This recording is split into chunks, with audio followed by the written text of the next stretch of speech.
Hi everybody, a really warm welcome to this channel, Nelly the Narcissist.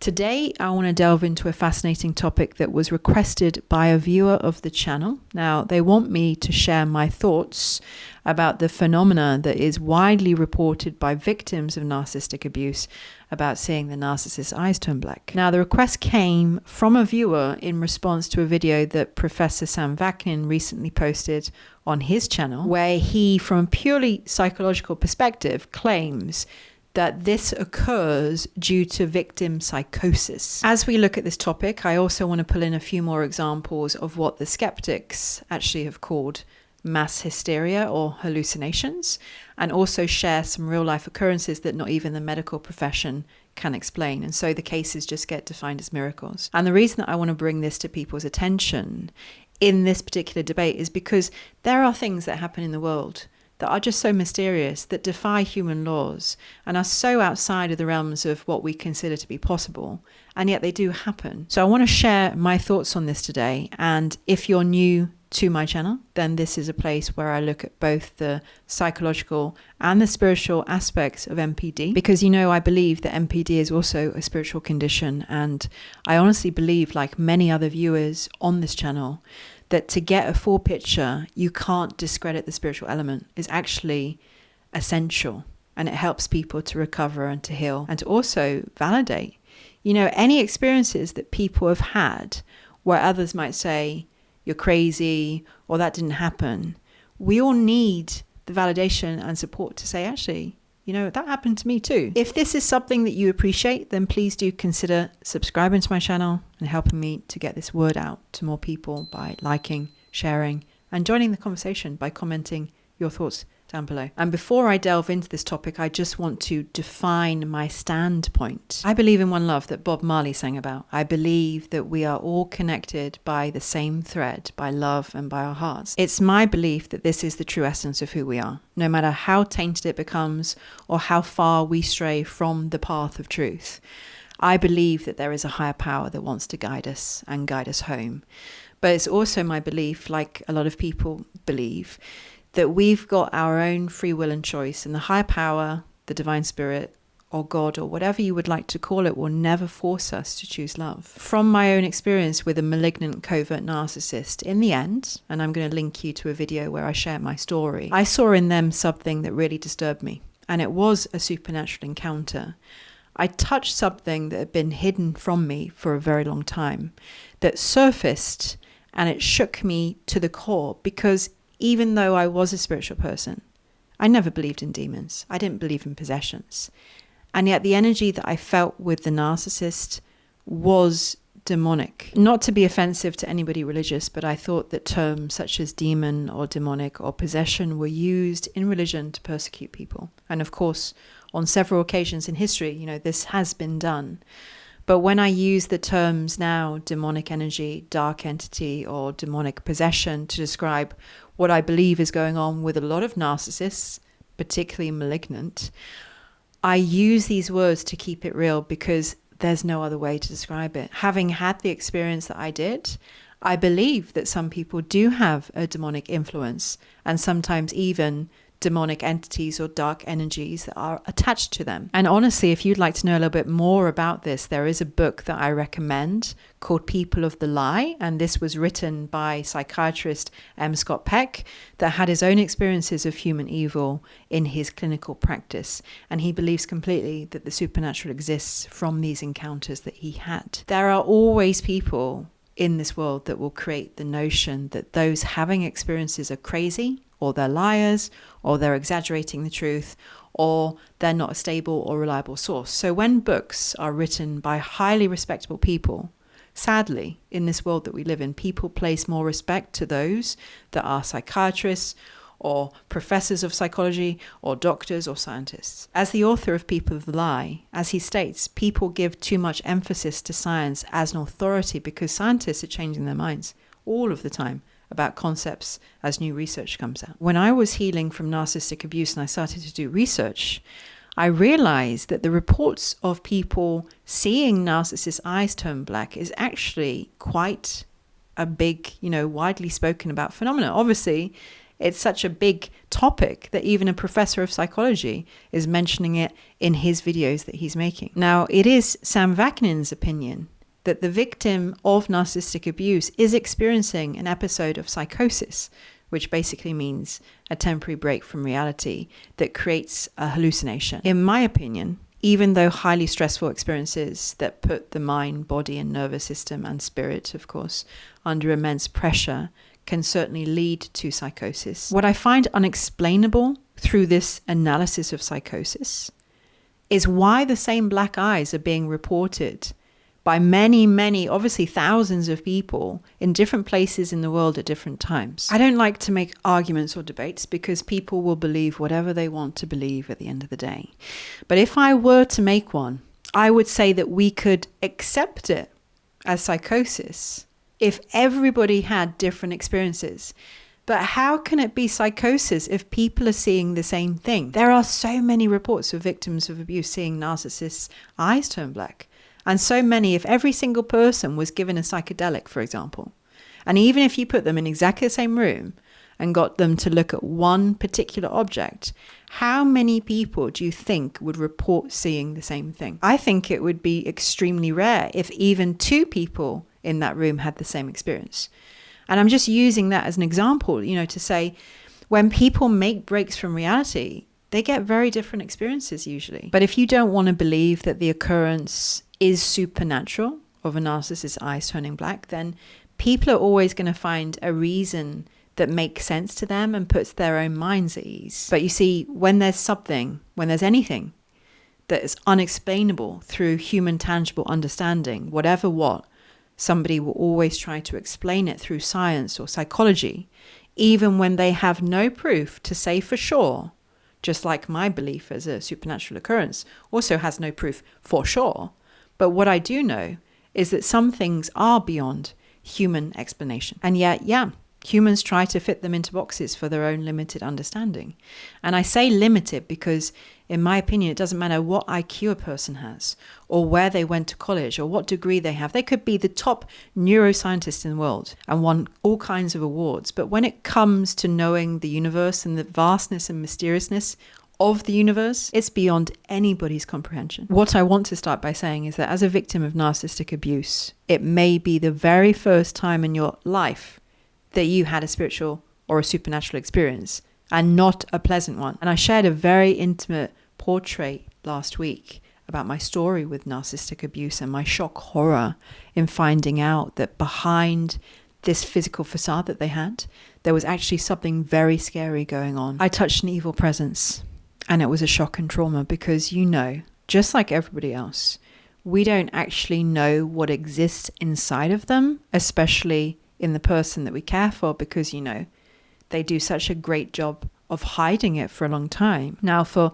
survivors of abuse that touch that dark entity beyond the mask of the narcissist, and they feel what is housed within them, whether or not you see black eyes, you are aware that there is a tangible dark presence within them. Now, I want to share with you a real life event that happened, and I want to use this as an example on the flip side of the coin. This was an angelic encounter for many people that were there at the time that gave their first-hand accounts, although the skeptics say it was mass hysteria. So, Battle of the Mons in the First World War, my great-grandfather was actually there. The British soldiers at this time, at this battle, they were outnumbered 5-1. There were 4,000 British soldiers that were surrounded by the German enemy forces. There was no way out for them.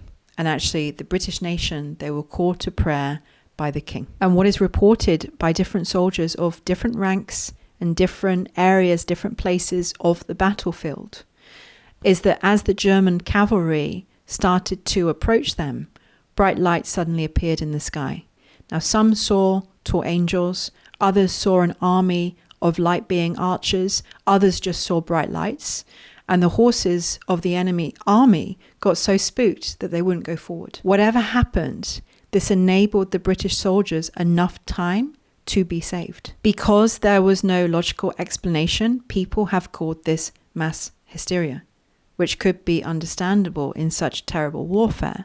But those that investigated the first-hand accounts realized that these were seasoned soldiers that had very sound minds. And I heard stories of some of these soldiers in their old age saying to their families, don't let them convince you that that didn't happen, because that was real and we saw angels in the sky. So apparently that was a story of mass hysteria, how the skeptics, have called it. For those that were there on the battlefield, however, it was a completely real event. Actually, it's worth saying that the power of group prayer and group meditation has actually been well noted. It is documented, the positive effects of group prayer and group meditation having tangible results in society. Actually, prayer is also noted in the medical journals. Now, there's actually this medical journal that is published, and there's thousands and thousands of what they call miracle healings inside of it. And this is a large number of medical cases where a person is cured of a condition when medically and scientifically it's not possible to be cured from. I'm talking about cases such as a woman that was blind for 17 years.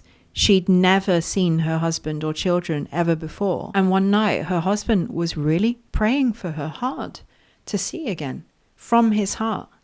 And suddenly she was able to see. Now, the medical profession says this is not possible.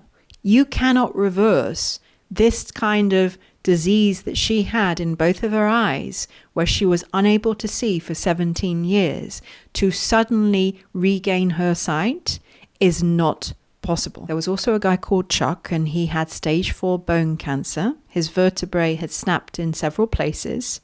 He'd broken his back, and they told him that after he was scanned that he had cancer in 90% of the bones in his body. And they said to him, look, there's nothing that we can do for you. You've only got a few months to live. Go home and be at peace with your family. And one day he was in hospital and he'd just come out of surgery. And you could say that he was high on medication. But he had a spiritual experience which happened to him out of nowhere for a few seconds. And this was a person that had no religious belief or spiritual belief. He was just a regular guy.